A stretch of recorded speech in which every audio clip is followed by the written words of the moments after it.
senhoras e senhores, alô você. A partir de agora estamos no ar com mais um Aqui e Agora Pode. Diretamente dos estúdios do Connection Studio, aqui em Alphaville. Antes de qualquer coisa, eu quero convidar para você se inscrever no nosso canal. Herbert Souza com H, beleza? Herbert Souza TV. E aí, você vai se inscrever, vai ativar o sininho, vai dar o seu like, o seu joinha e compartilhar e fazer parte dessa família do Aqui e Agora Pode. Você sabe que nós temos entrevistados, eu digo que eu faço os melhores entrevistados passarão conosco aqui agora pode. E hoje eu vou conversar com uma pessoa que eu considero os grandes profissionais da medicina no país, é a minha opinião. O conheci há algum tempo e aprendi a admirá-lo. Mas antes eu quero que você me siga aí no meu Instagram, tá bom? @Herbert Souza. Lá você vai ver muita coisa bacana que a gente fez ao longo dos anos aí na nossa profissão. Hoje eu vou entrevistar um dos melhores urologistas do país, Dr. Daniel Alcântara Pereira. Ele tem 50 anos, é casado com Laila, é pai de dois meninos, um de 12 e um de 13, é formado pela PUC. E há 25 anos ostenta aquilo que Deus o vocacionou e ele abraçou o título de urologista. Isso desde 2001.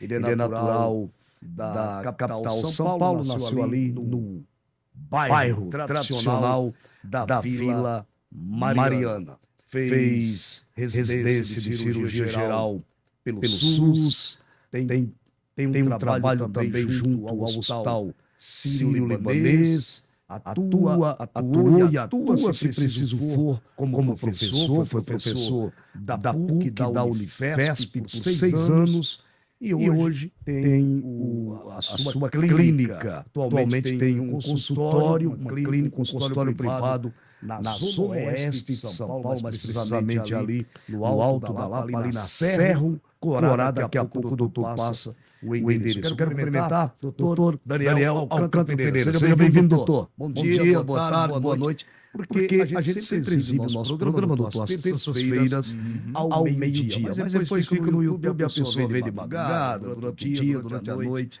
Então seja muito bem-vindo. Muito obrigado por atender o nosso convite. É um grande prazer estar aqui, viu, Herbert? Me sinto em casa, me sinto como um amigo. Muito obrigado. Honra do convite. Obrigado, prazer é todo nosso. Eu estava aqui maquinando, falando que eu preciso entrevistar um profissional da área, na área de urologia, que é um tabu para muitos homens, e veio outra pessoa, a não ser o nosso querido doutor Daniel. Claro, tem um outro urologista que eu tenho um carinho muito grande, está lá em Natal, na minha terra, um colega seu, mandou um abraço para ele. E eu falei, mas tem que ser com o doutor Daniel. Doutor Daniel, deixa eu começar um pouco falando da sua vida pessoal. Daqui a pouco eu vou chegar aí na questão mesmo do assunto voltado para a urologia. O senhor teve a vocação de ser médico?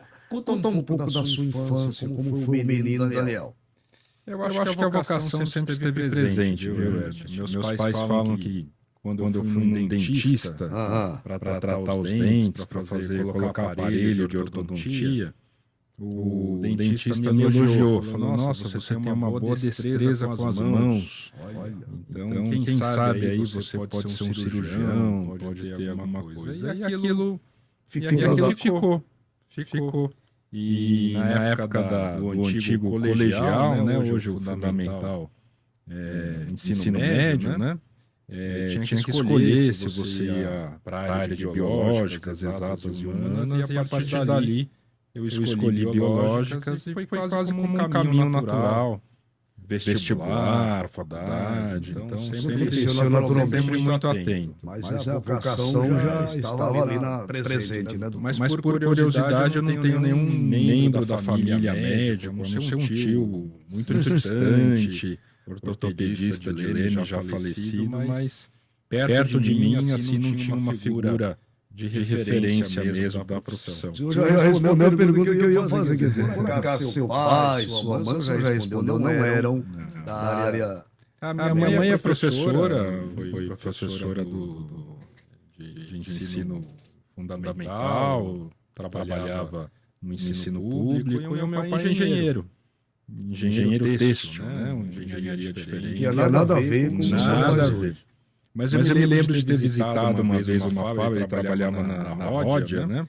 Eu me lembro de ter visitado a fábrica e cheguei a participar. Ródia é de perfume, certo, doutor? Ródia, ela fabricava nylon, poliéster, esse nome muito presente em Santo André. E uma vez eu cheguei a visitar a fábrica, também fui em centro empresarial, e falei, acho que aqui não é para mim.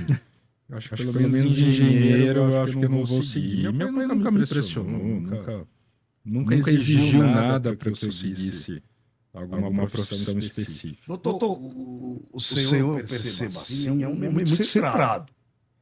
É muito na sua, assim, muito... Como é que foi sua infância e adolescência? O senhor foi alto, era um menino mais tranquilo? Era um menino tranquilo. Eu vivi no bairro da Vila Mariana, estudei num colégio católico, Companhia de Maria, e depois fui para o Bandeirantes, que é um colégio famoso, aí, com bastante estudo. Então me lembro de estudar bastante. E meus pais até hoje têm casa no interior de São Paulo, em Vinhedo, que fica uma hora. Estão vivos? Estão também. E eu passei muito da minha infância adolescente nos finais de semana no interior, praticamente. Sendo um condomínio, a gente está aqui em Alphaville. Então dá para dizer que seria um Alphaville das antigas aí. Muito gostoso, muito gostoso. Bicicleta, mobilete, piscina. Bacana. Deu para aproveitar bem, assim. A esposa do doutor está na mesma área ou não? Eu falo que ainda bem que não, né? Porque daí o assunto é diverso. Ela está na área de marketing. Hoje ela tem uma empresa de RH que faz gamificação, chama Engagers até. Está muito bem, está empresária agora, mas em alguma época da vida dela, ela trabalhou na Nokia, e depois a Nokia foi comprada pela Microsoft, e ela ficou alguns anos na parte administrativa, vamos dizer assim, da clínica, até realmente engajar para a área dela. Mas a área dela é marketing. Então. Bacana, um abraço à sua esposa. Quem sabe depois a gente agendar uma entrevista com ela na área dela, que é muito importante. Aqui a gente vai fazer uma abrangência geral de vários assuntos. Doutor, claro que para chegar não é fácil. A gente sabe, toda caminhada tem seus espinhos, seus obstáculos. Se você se recorda daquela dificuldade, são muitas, mas uma que... O senhor pensou em parar, de repente, puxa, eu acho que não vou por aqui mais. Olha, nunca pensei em parar, tá? Mas o caminho é difícil mesmo. Quando você está na medicina, está se formando, é um período muito gostoso, eu acho.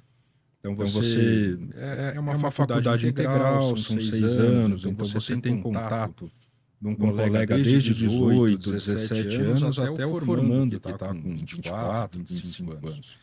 Então, a faculdade de medicina é muito gostosa. Então, tem lembranças dos jogos da medicina, bem diferente desses vídeos polêmicos que a gente tem visto, né? Tem as festas. E é uma faculdade que exige estudo, né? Uma faculdade que exige empenho. Mas você começa a tomar um pouquinho da realidade quando você vive no hospital. Quando você pega a realidade do hospital. Que é a prática da coisa. Que é a prática da coisa, né? E a minha faculdade, a minha formação foi toda baseada numa medicina pública, né? Então, uma realidade que você, muitas vezes, não consegue fazer a medicina que você gostaria para todos, né? Existem as limitações, mas você pensa na sua trajetória, no que poderia melhorar nesse ponto, né? Mas eu acho que cada período foi um bom período. Entendi. Tá? Doutor, qual o conceito do senhor quanto ao Sistema Único de Saúde? Eu acho que ele funciona muito bem. Ele é muito bem administrado. Ele é muito parecido com o conceito inglês, por exemplo, tá? Onde a medicina é descentralizada. Então, você tem as unidades de atendimento para problemas básicos, e ali aqueles casos mais complexos, eles vão indo para hospitais terciários, para áreas de grande especialização. Então, eu acho que a gente tem alguns exemplos, por exemplo, como o ICESP, aqui da Faculdade de Medicina, que é um hospital excelente, o próprio Hospital São Paulo, que eu convivi aí no início dos anos 2000, fazia uma urologia de excelência. Tá? O que acontece é que a medicina encareceu muito. Encareceu muito. Né? Então, hoje... E a demanda, né, doutor, é uma questão que é... O Brasil é mais de 200 milhões de habitantes, não é brincadeira. Eu acho que para você agregar uma tecnologia nova, uma medicação nova, um exame novo, esse custo ele não acompanha a inflação. É uma inflação médica que é bem diferente, né, da realidade. Você vai comprar uma televisão, você tem a televisão de válvula, branca e preta, e você tem a 8K, top, então você vai querer o melhor. Né? Essa de querer o melhor, você vai ter um custo. Tem que pagar, né? Você tem um quimioterápico, você tem uma cirurgia robótica, então tudo isso tem uma... A tecnologia acaba custando mais. Então, apesar da população ter acesso a tecnologia, inovação, tratamentos novos, isso tem um custo. E nem sempre o custo...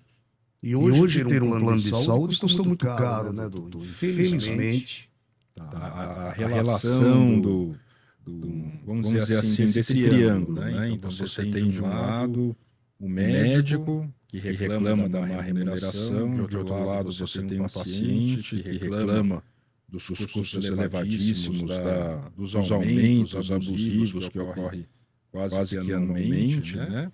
E do outro lado as empresas que falam que também não estão bom das pernas, né? Então, você tem vários players aí de convênios se juntando, agregando, estão tendo dificuldade de sobreviver. Então a gente percebe que o mercado está um pouquinho insatisfeito. Mas a gente imagina que com a melhora da situação financeira, talvez global, aí depois da Covid, coisa consiga melhorar.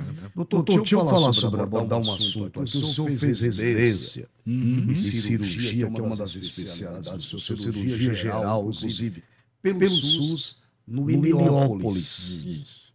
Como foi essa experiência do senhor em uma das maiores comunidades do país? Muito gratificante. O médico lá é extremamente valorizado.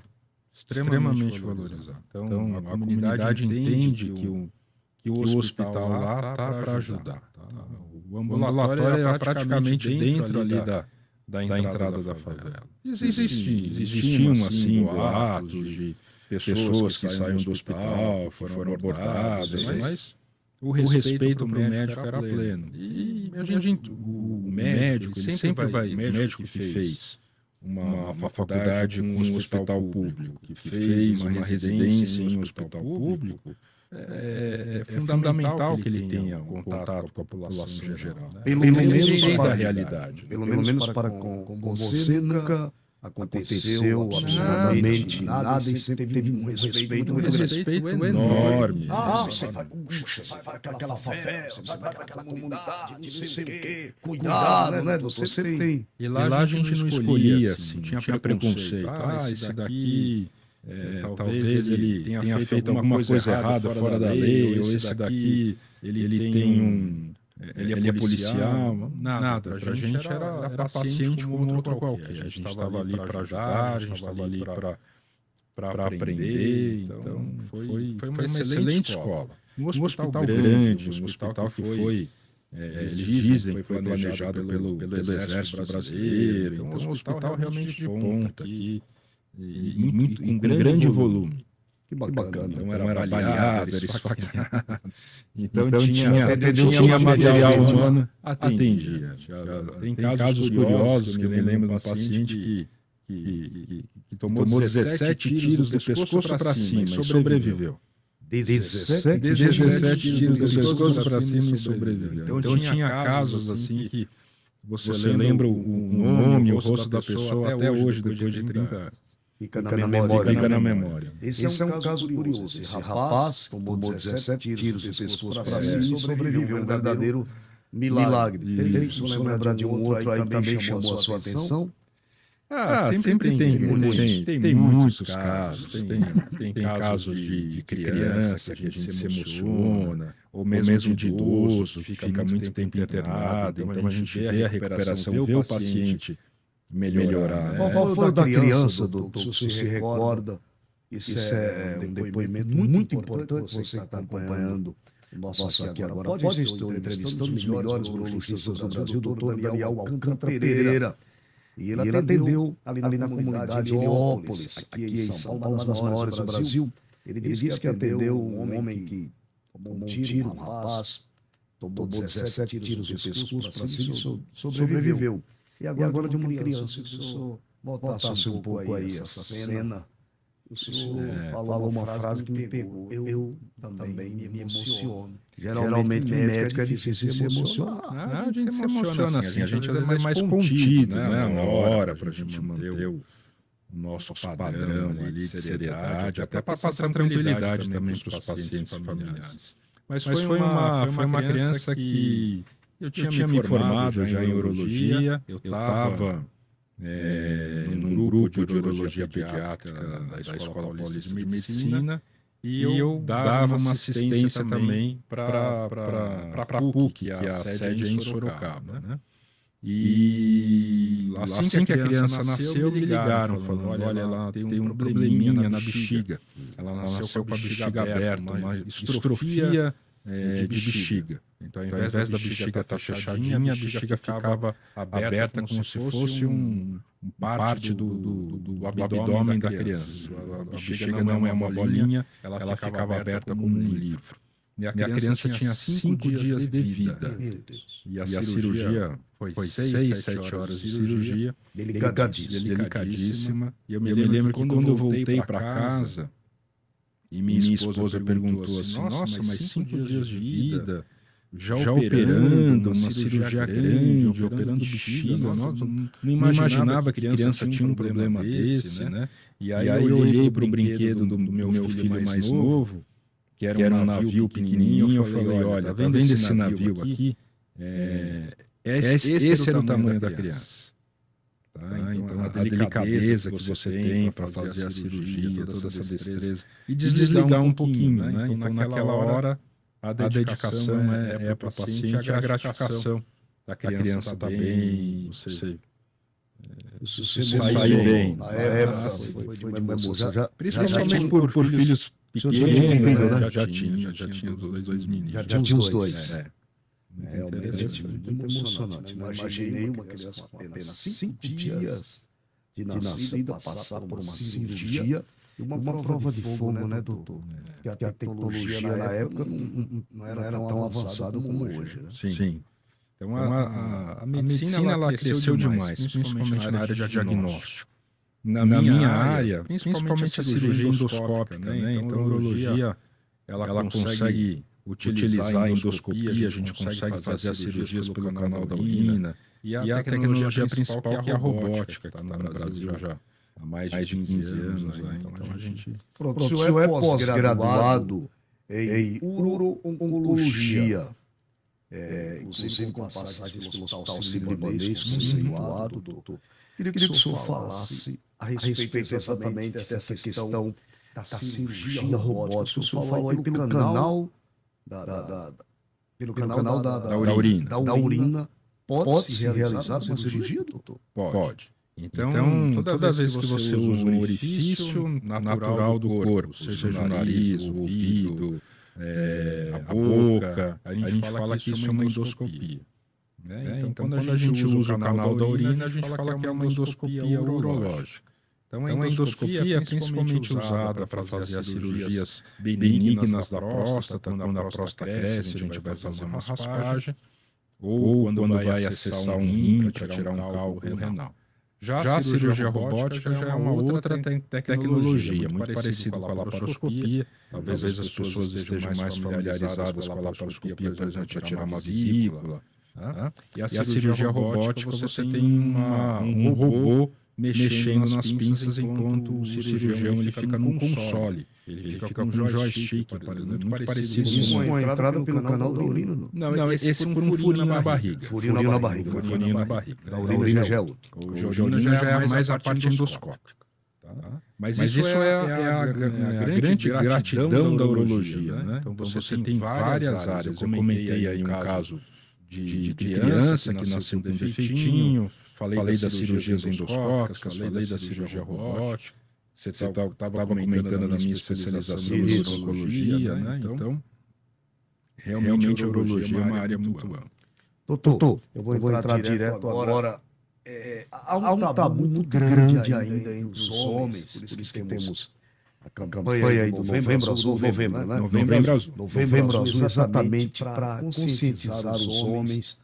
Eu mesmo tenho na família pessoas muito conservadoras. Vamos lá, porque vai não sei o quê. Coisa do destino. E é uma ignorância fora do comum. Eu tive esse problema. A gente nunca sabe de amanhã, mas a gente procura fazer os exames corretamente. Eu fui o doutor Daniel, estava passando de 40, já estou passando de 50, ele olha assim, tem que fazer essa. Doutor, como que é essa questão desse tabu? Porque a gente vê o câncer de próstata hoje, infelizmente, vitimando muitos homens, porque tem essa parte do homem, do machismo imperando ainda, que não quer fazer uma prevenção. Então, eu vou tentar ser o mais didático possível para as pessoas poderem entender sobre um pouquinho sobre o câncer de próstata em si, porque ele precisa buscar ativamente o urologista depois dos 40, 50 anos. Tá?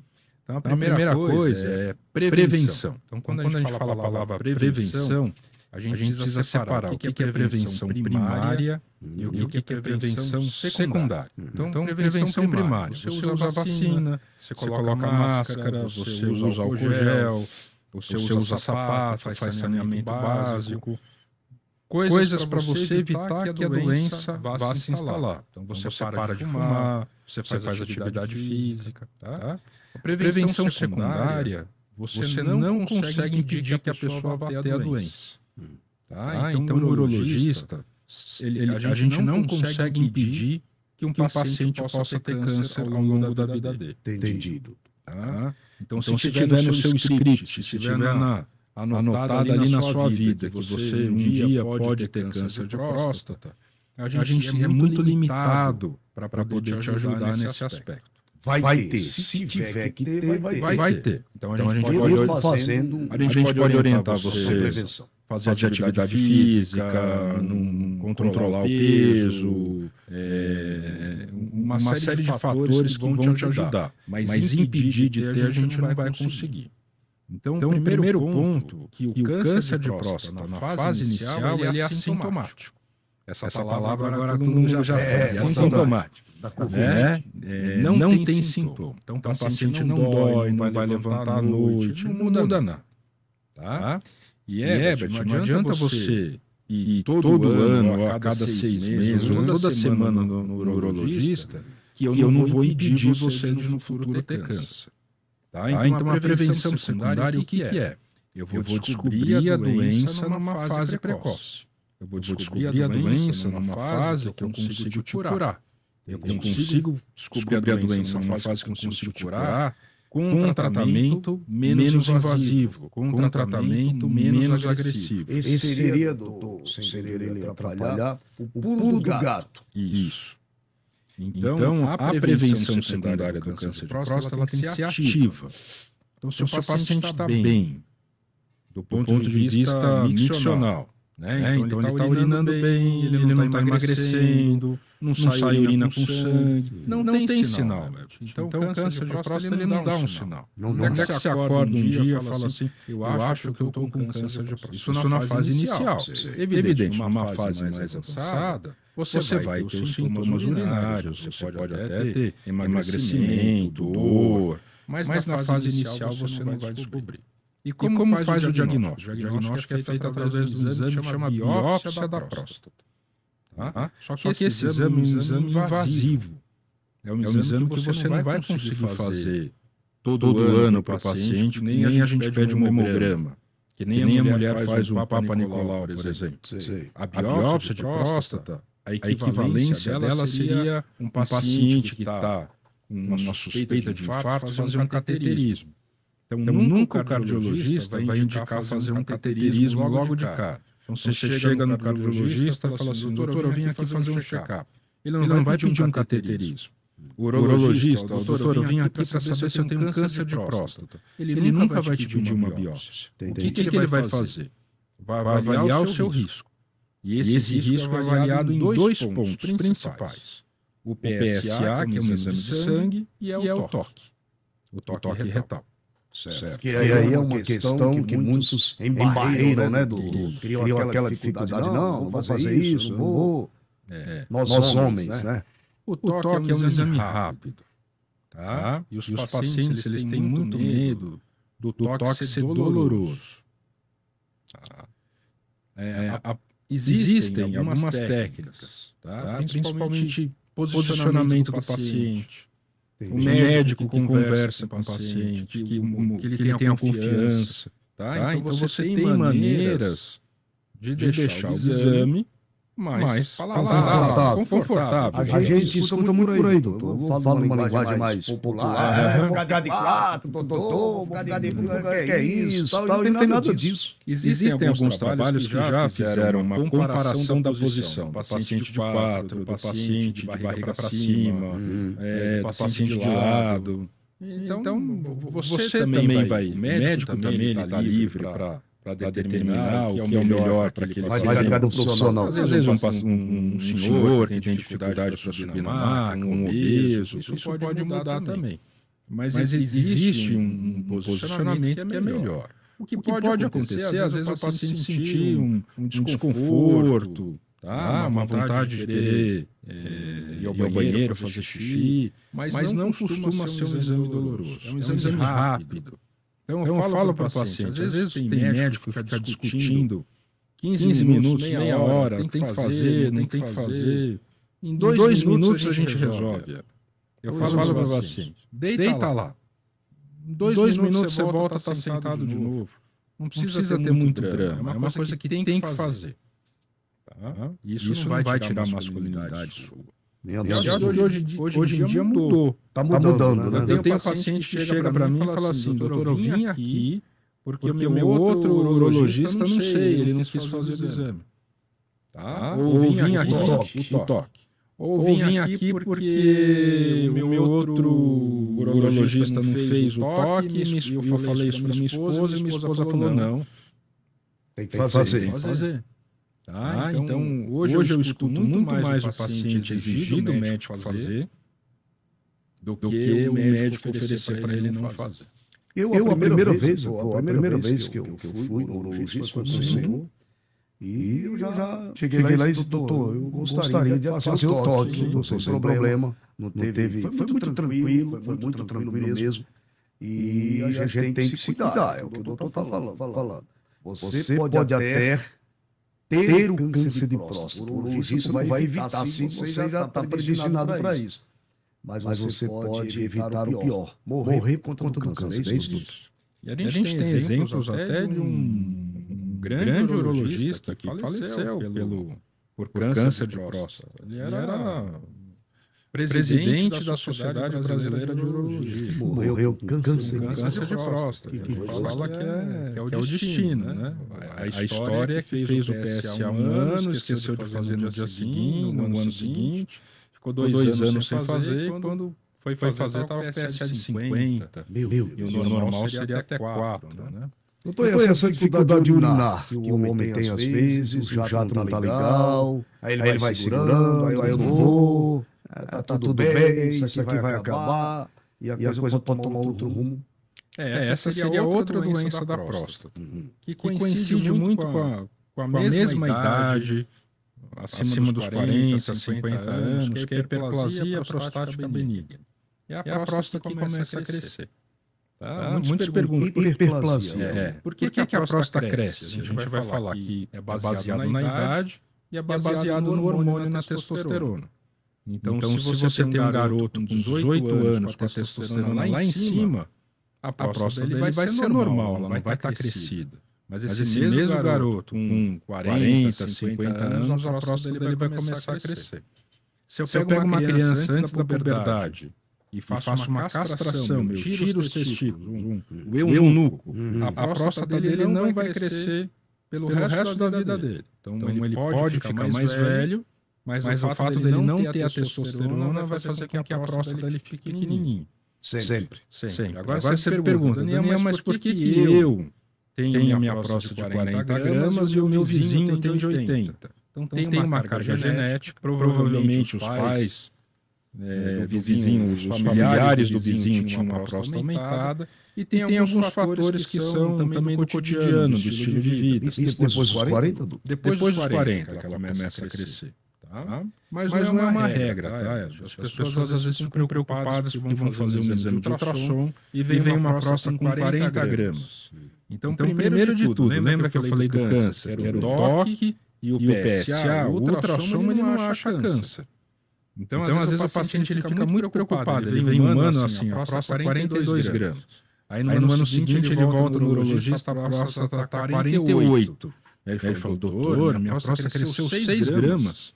Isso não é preocupante? Para o câncer, não. Ele fica assustado. Fica assustado.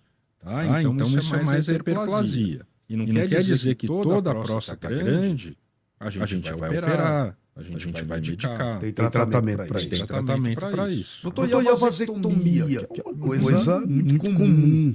Isso no futuro pode ter alguma ligação com problema na próstata ou não? É uma pergunta que eu gostaria de saber. Principalmente o homem. As perguntas do paciente que deseja fazer vasectomia são bem essas daí que você comentou. Tem risco de câncer. Nenhum trabalho sério demonstrou isso. Então você tem alguns comentários, alguns trabalhos muito pouco confiáveis que tentaram vincular o risco de vasectomia com câncer de próstata, mas isso não é uma realidade. Não tem nenhuma. E a mesma coisa com disfunção erétil ou perda da masculinidade. Deixa eu dar um stop aí, que eu tenho 4 filhos. Nasceu meu terceiro filho, que está com 18 anos, que inclusive é quem produz, é quem dirige o programa comigo, o Herbert de Souza Júnior. E nele a gente ficou discutindo com minha esposa que eu fizesse essa vasectomia e tal. Mas eu fui aí, entrou o sangue nordestino. Rapaz, esse negócio, falam que o cara fica broxa. Aí eu fiquei, não vou fazer esse negócio não. Cara, não tá certo não. Eu tô falando por mim aqui. Passou na minha cabeça. Eu não fiz. 10 anos, 12 anos depois, veio a Isabela, que está com 5 anos de idade do doutor. Isso aí é uma ignorância. Eu me culpo porque eu assimilei, se fizesse, ficaria impotente. Broxa. Essa é a palavra. Não fica. Não fica. Eu, por exemplo, sou vasectomizado. Eu já fui paciente, um colega urologista já me operou aí há 12 anos depois do nascimento do Matheus. E a melhor coisa que o casal faz. Evidente, tem alguns perfis, tá? Hoje, pela lei, acima de 21 anos, com filho, sem filho, casado, viúvo, com um filho, 2, 4, não tem mais esse número. A lei está muito permissiva, eu acho. É muito difícil criar, a gente sabe, as dificuldades são enormes para se educar. Mas tem aquele perfil que a gente fala que é o ideal. Então, o ideal seria você ter uma parceira fixa, em idade fértil, para você aproveitar a cirurgia. Então, às vezes eu recebo paciente com a esposa com 50 anos, mais um ano, 2, ela vai entrar na menopausa, talvez ele aproveite muito pouco. O senhor é um exemplo para com isso. Vou solicitar, porque você tem 2 filhos ali, um ano de diferença, 12, É o Matheus que tem 12? O Matheus tem 12 e o Thiago tem 13. E o Thiago tem 13. Então veja que o senhor fez uma programação junto com sua esposa, muito bem feito, serve até de exemplo. O senhor teve dois filhos ali, diferença apenas de um ano, e resolveu fazer a vasectomia. Porque hoje as mulheres não sentem um pouco de receio de usar a pílula por muito tempo, pelo risco de trombose, ou até outro efeito colateral, ou até mesmo o custo. Acho que é praticidade. Acho que eu, como paciente vasectomizado, esqueci a contracepção. Tá? É uma cirurgia rápida, simples. O tempo cirúrgico em si mesmo, 15, 20 minutos. Dá para fazer com anestesia local, dá para agregar uma sedação. E é algo efetivo. Tá? Precisa fazer o exame, o espermograma depois tudo direitinho, mas não é uma cirurgia com sequelas. Tá? Metade dos pacientes nem tomam os analgésicos. Até brigo com eles. Poxa, você não tomou remédio, não fez nada. Estou conversando aqui, entrevistando aqui agora pode, direto do Connect Studio, aqui em Alphaville, o doutor Daniel Alcântara Pereira, um dos conceituados urologistas desse país, com pós-graduação, com passagem pelo Hospital Sírio-Libanês, e a gente está aprendendo um pouco com ele. Aproveito e peço para que você possa se inscrever no canal Herbert Souza TV, rever outros programas, como a entrevista do Caju e Castanha, a entrevista com o Valdemiro Santiago de Oliveira. Começa com o apóstolo, com o Valdemiro falando da infância, da adolescência, depois eu chego no apóstolo. O último pouso do SBT, que foi terça-feira, agora arrebentou, uma entrevista muito boa. E hoje recebo o doutor Daniel. Doutor Daniel, incontinência urinária, trocando em miúdos, o que é essa tal de incontinência urinária? Tem gente que ainda hoje, que é isso que eu não sei o que é. Aqui o homem vai responder. A incontinência urinária é a perda de urina de maneira involuntária, né? Muitas vezes a gente classifica ela aos esforços. Então, quando você tosse, espirra, sobe uma escada, faz uma força e perde urina, ou associação segura, ou urgência. Aquela vontade que o paciente fala, Daniel, olha, eu estava na marginal, uma hora no trânsito, eu entrei na garagem, no carro, quando eu fechei a porta, fui chamar o elevador, vi que o elevador estava no 20º andar, aquele tempo de espera do elevador, ou o fato de ter que abrir a porta, o barulhinho da chave, me deu vontade de fazer xixi e não deu tempo de chegar. Então tem essas duas entidades, vamos dizer assim, de perda urinária. A mulher acaba sofrendo um pouco mais, principalmente pelas gestações, pelos partos. A mulher ela não tem muito ligamento, o homem ele tem um cabo de aço, entre aspas, que liga a próstata ao pubis, o osso.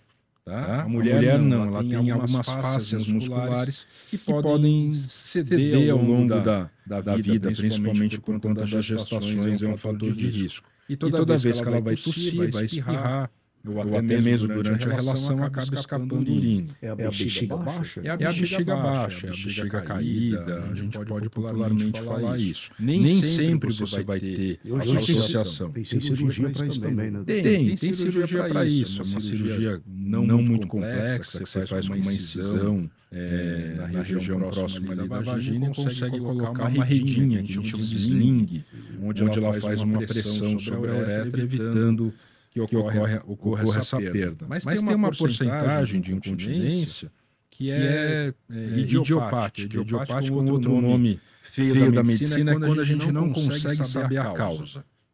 Tá? Não tem uma causa definida. Então, simplesmente a pessoa não consegue chegar até o banheiro. Escapa. Tem que usar fralda, tem que usar um protetor. Então tudo que ela costumava fazer, que é sair para ir na missa, sair para passear e dançar e no encontro da família, ela acaba evitando, ficando até em casa, constrangida para não escapar. E aquela sensação do que às vezes você está ali apertado, toma bastante água, você já chega no banheiro, parece que em segundos, se não faz, você faz até na roupa. Na roupa. Isso é urgência, urge incontinência.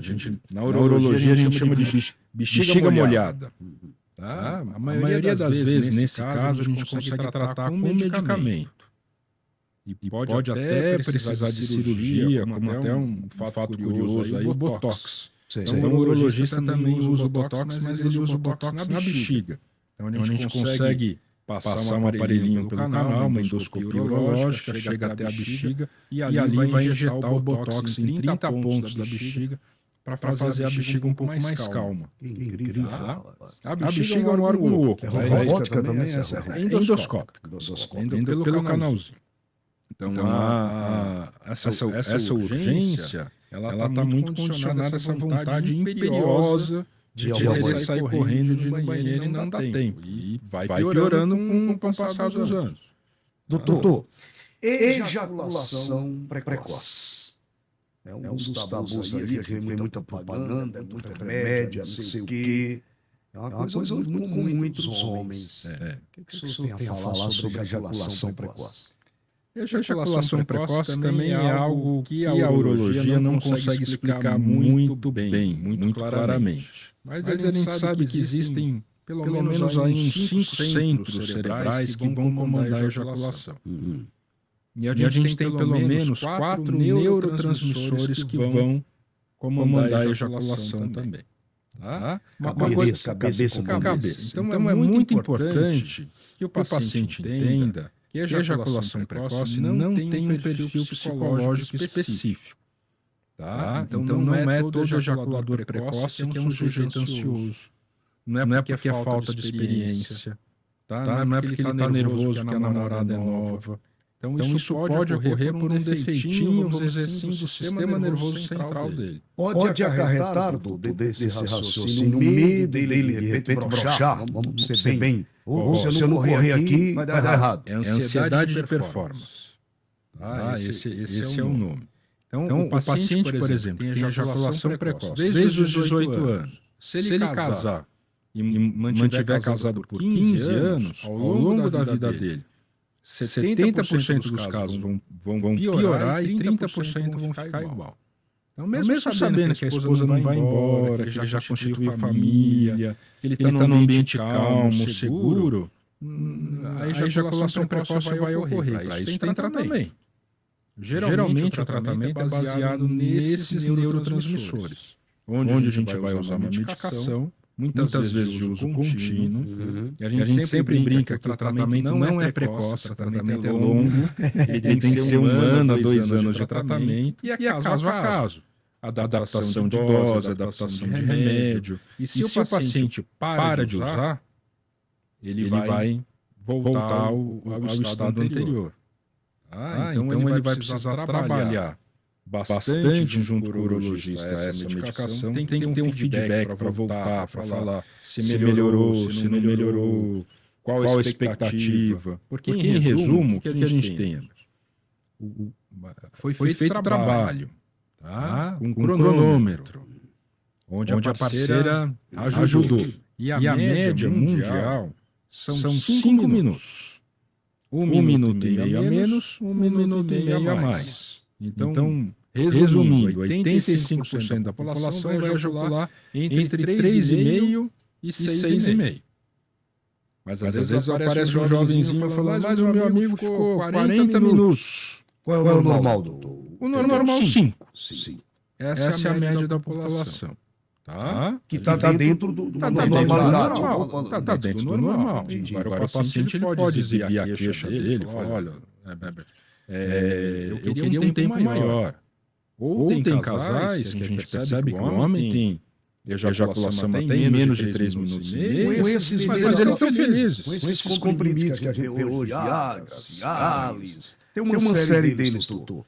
Isso retarda um pouco, né? Retarda, por um efeito de sinergismo. Então existe uma ejaculação precoce que vai ocorrer no homem mais velho.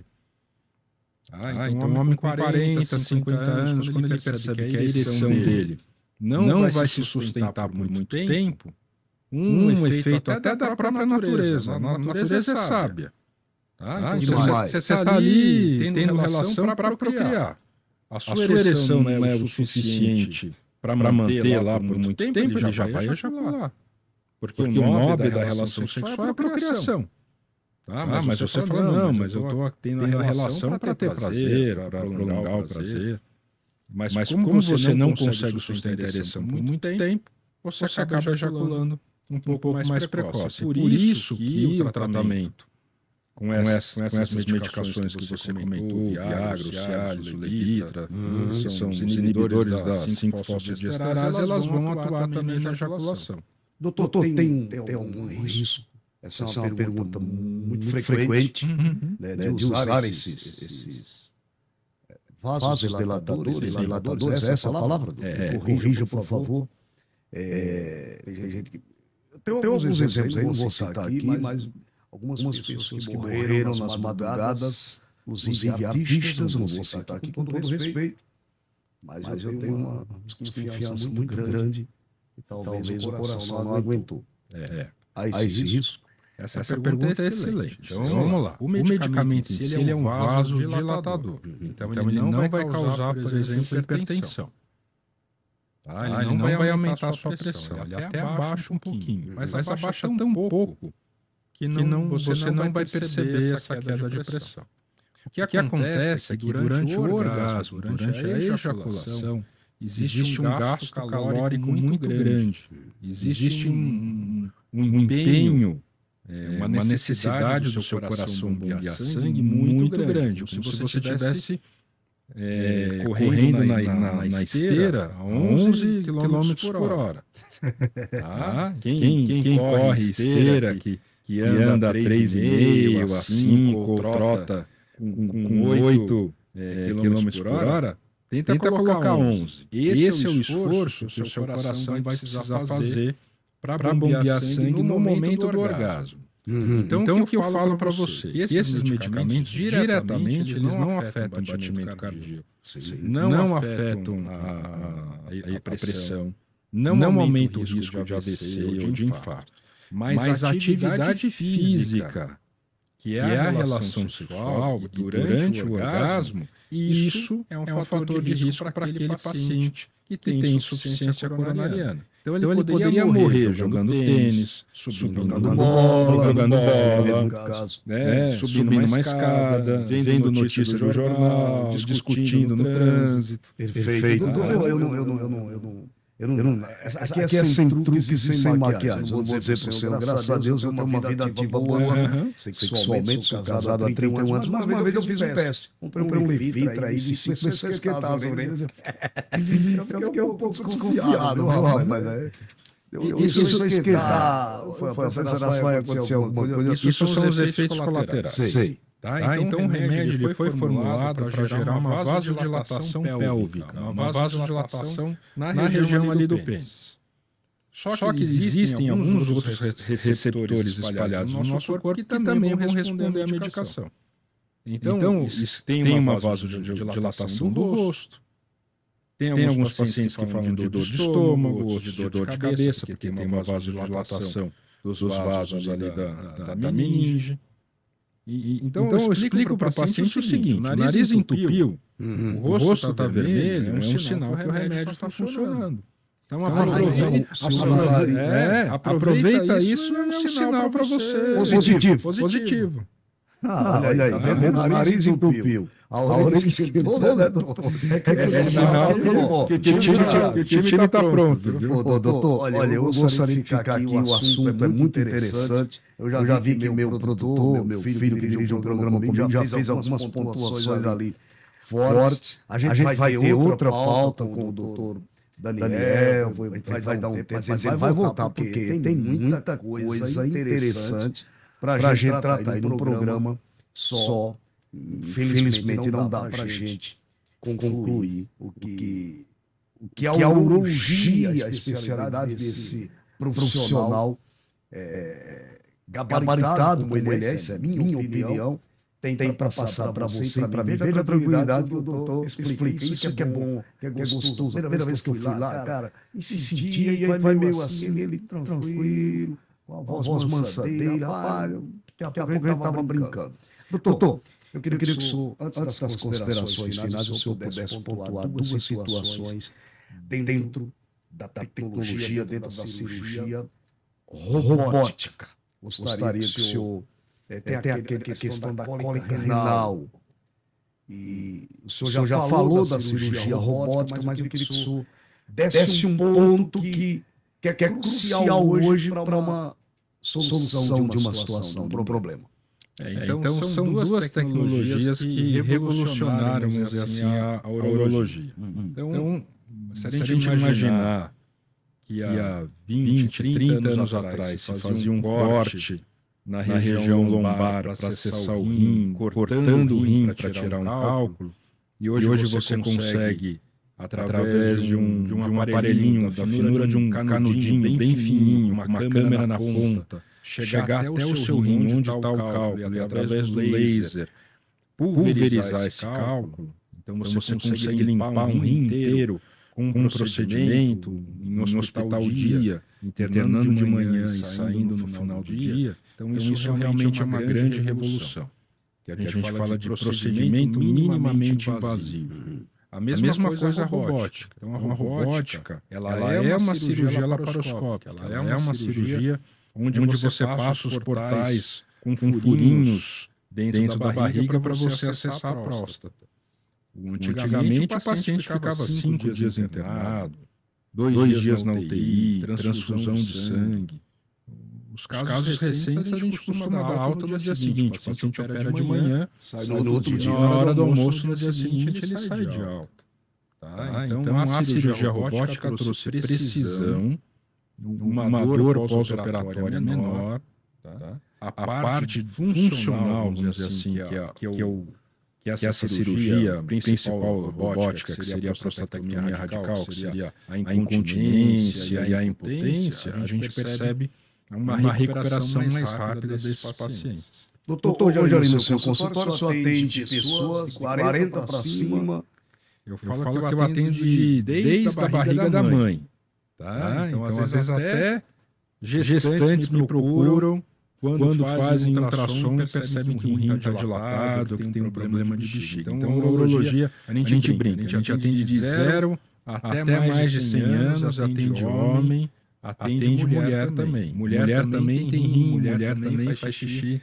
Então, a urologia cuida do sistema urinário masculino e feminino e o genital masculino. Tá? Então, a gente tem várias áreas dentro da urologia. Infertilidade, disfunção erétil, tem a urologia, o câncer de próstata, câncer de rim, você tem os cálculos renais, a cólica renal, infecção urinária, a incontinência. Então a gente tem bastante coisa aí para atender, mas a gente atende todos. Doutor, o senhor hoje está atendendo ali na Serra Dourada, qual o número? 585. 585, Rua, Serra Rua, né? Serra Dourada, 585, ali no complexo, no Alto da Lapa. Eu, particularmente, recomendo. Procure esse profissional, gostaria que o senhor deixasse seu Instagram, suas redes sociais, e o senhor pudesse dar suas considerações finais, falando aí, mandando recado para esses homens que ainda são... Tem esse tabu aí, eu queria que o senhor encerrasse mandando um recado forte aí, porque tem que se cuidar se é o PSA, se o toque é o mais preciso. Doutor, quais as redes sociais do senhor? Eu tenho um site que é doutordaniel.com.br. Tem um site também muito interessante. Doutor Daniel, escrito doutor Daniel, tudo junto.com.br. Também tem o site urologista.com.br. Olha que beleza. Urologista.com.br. Foi me dado de presente por um paciente que tinha esse domínio. E ele falou: gostei do seu trabalho, eu vou oferecer para mim. Deu de presente. Isso é um achado. Urologista.com.br. Tanto doutor Daniel por extenso, doutor escrito, não é DR não. É doutordaniel.com.br e urologista.com.br. Doutor, eu quero agradecer demais. Muito obrigado. Já quero aqui renovar o convite. Vai dar um tempo, mas eu quero uma outra pauta, porque o assunto é muito extenso, né, doutor? É extenso. Acho que hoje a gente conversou um pouquinho, ampliou muito o assunto, né, para dentro da urologia, mas se tiver um foco, a gente percebe que essa parte de câncer de próstata acaba tendo bastante repercussão, mesmo a parte da disfunção sexual também é muito importante, que atinge boa parte da população tem muita curiosidade. Qual é o exame mais preciso? O toque ou o PSA já resolve? Acho que é um conjunto, tá? Assim, a medicina é individualizada. Além desses dois, a gente tem o ultrassom, a gente tem a ressonância, e a gente tem a biópsia. A gente tem que oferecer tudo para o paciente. É um Não pacote, pode limitar numa coisa só. Tá? Acho que cada um vai responder numa porcentagem e eu preciso entender você. Há quanto tempo você tem esse PSA? O seu PSA sempre foi mais alto? Alguma coisa mudou de um ano para o outro? Então, por isso que a gente fala, tem que ter uma base. Procure ser urologista. Com 40, com 50 anos já procura urologista. E ao longo dos anos a gente vai te conhecendo. Teve uma mudança? Teve algum ponto que saiu fora do padrão? É a hora da gente investigar com mais profundidade. PSA pode mudar repentinamente, doutor? Pode. PSA, então, ele pode mudar porque você andou de bicicleta, porque você ejaculou na véspera, porque você fez musculação na véspera, porque você foi andar de moto, foi fazer o laboratório de moto. Fez o exame sem tomar os devidos cuidados. Tem que tomar, né, doutor? E o PSA ele pode aumentar por alguns motivos. Com a idade ele vai aumentando, com o tamanho da próstata, quanto maior a próstata, maior o PSA. Se tem uma infecção lá dentro, se tem um infarto prostático, que é uma coisa difícil de explicar. Infarto prostático. Não é do coração, é da e o próstata. câncer. E o câncer. Também tem 5 motivos que o PSA, 5 doenças, né, que o PSA ele pode se modificar. E o urologista tem que estar atento a isso. Por isso que o cardiologista, muitas vezes, ele vai te pedir uma rotina. Clínico geral, médico da família, ele vai te pedir o PSA. Mas nem sempre um PSA que é 3,9, que o normal é até 4, para você o 3,9 talvez não seja um PSA normal. Tá? Talvez o ideal para você seja um PSA 1,5, porque sempre foi 1,5. Aí é normal. Essa discussão tem que ser com o urologista. Tá? O 1,5 pode ficar tranquilo que tá bom. Seria uma nota de corte até nos Estados Unidos. Nos Estados Unidos, o acesso ao urologista é mais limitado. Então você tem muito médico de família, o clínico geral pedindo PSA. Então uma orientação é: o PSA passou de 1,5, obrigatoriamente lá nos Estados Unidos seria que procurar o urologista. Doutor Daniel Alcântara Pereira, que bacana receber aqui. Já vou pôr na próxima pauta. Infarto não é só do coração. Tem um infarto da próstata. Prostático, que o doutor falou aqui. E a gente brinca lá do infarto, né? Então, uma vez eu escrevi um artigo numa revista que a discussão... Pode falar qual foi a revista, doutor? Era uma revista de um colega de marketing que fazia... Acho que era uma revista de moda, mas tinha uma parte de saúde. Sim.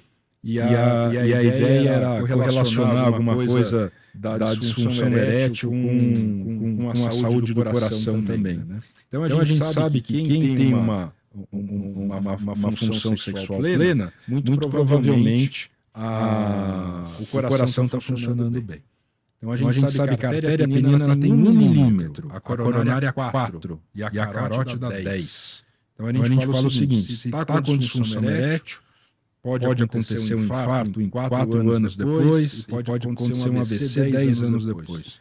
Então, quando a gente fala que tem que procurar o urologista, mesmo que o sintoma seja brando, ele pode também ajudar você na sua saúde global. Doutor, muito obrigado.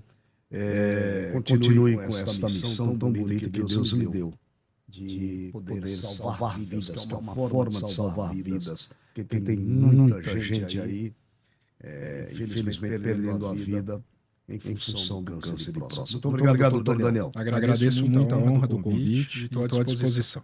Obrigado. Conversei aqui com o urologista, doutor Daniel Alcântara Pereira. Repito, ele está atendendo sempre ali na rua Serra Corá, no número 585, num complexo ali, muito bacana. E recomendo que você entre, acesse o site, acesse as redes sociais do doutor, urologista.com.br, ou mesmo doutor, escrito por extenso, doutordaniel.com.br.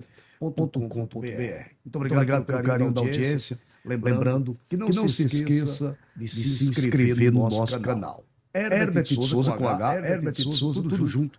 TV, Herbert de Souza TV. E aí você vai rever grandes entrevistas como esta que eu fiz com o Dr. Daniel e tantas outras. Muito obrigado. E não esquece de me seguir no meu Instagram, @Herbert de Souza. Obrigado ao Conecta Estúdio e até a próxima, se Deus quiser.